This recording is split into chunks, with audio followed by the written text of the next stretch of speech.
How you doing, guys? Dragonman here, and I'm in my street legal dragster.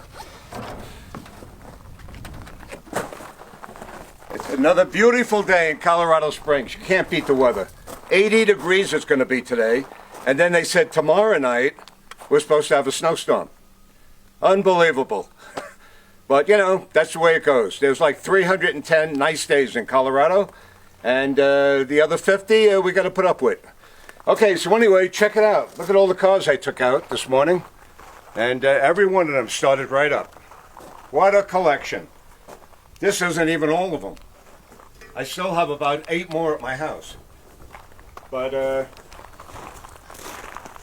let me tell you what we're doing today. Is I'm going to start winterizing everything. And first of all, I want to dedicate this video to a very good friend of mine, Joe Rising from New York. I grew up with him, and he really influenced me into the hot rod scene. Okay, Joe Rising, he used to have a 3-window 32 Ford at the Roaring 30 Clubhouse. I was only 14 years old, and I used to go to the clubhouse, you know, after school and hang out with the guys, and this was my bicycle. I used to ride over there. See that? When I was 14 years old, see that? And I used to go up to Joe Rising. I go, okay, so it's Friday night or Saturday night. Where are you guys going tonight? Well, we're going to go to Weston's Hamburger on Sunrise Highway. So I get on my bicycle and I go about 3 or 4 miles, and that's where Weston's Hamburger was. I meet Joe Rising over there, and I say, hey, Joe, where you guys going after Weston's? Oh, we're going to go down Sunrise Highway in Limbrook, and we're going to go to White Castle. And that was another car hangout back then. And yeah, I really got into the car scene by you know, hanging out with the hot rodders at the Roaring 30s back in the day. And then when I finally turned 18 years old and I could have got my license in New York, when I was 17 years old, I was building my first hot rod. See that? These days they call it a rat rod. And it's an old like 46 Ford pickup that I chopped and channeled there, and it's got a Buick nail-head motor in it, and see, it's got like 8 deuces on there, but it's not really 8 deuces.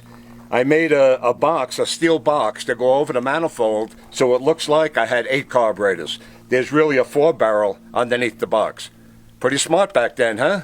And I rode this around for about 1.5 years.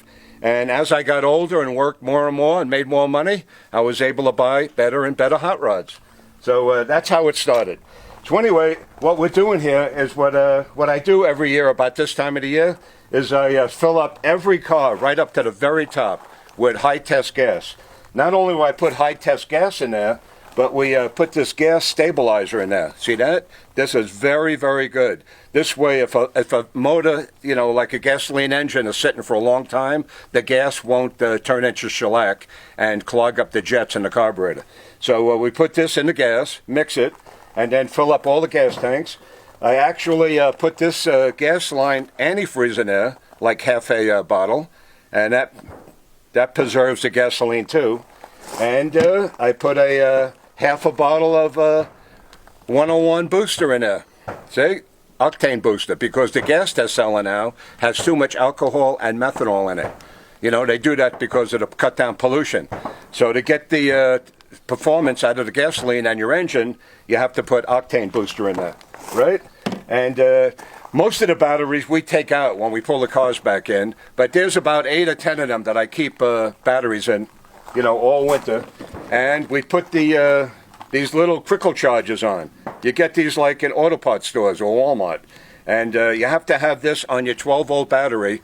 If it has if it's a fluid battery, if the battery goes down in voltage, it's going to freeze, and then it's going to crack, and all the acid's going to go all over your chassis, and it's going to ruin everything. It's going to eat away the metal.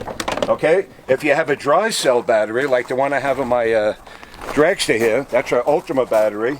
It's never going to freeze because there's no liquid in it, but we still keep a charger on it. It's good to keep them charged. So anyway, see, I have an aluminum radiator on my dragster. Okay, you don't put this regular Prestone antifreeze in here. See that? Now, this goes in regular automobiles with steel radiators. If you have an aluminum radiator, you have to use this orange stuff. See that? The orange. It's a little more money, but it doesn't eat away aluminum, which this antifreeze will. So you have to watch that too. There's a lot of things to look for. We also check the brake fluid. We fill up the transmissions. All that before we winterize them. And this is very good stuff too. Marvel Mystery Oil. I actually put a little cup of this. We had a cup somewhere.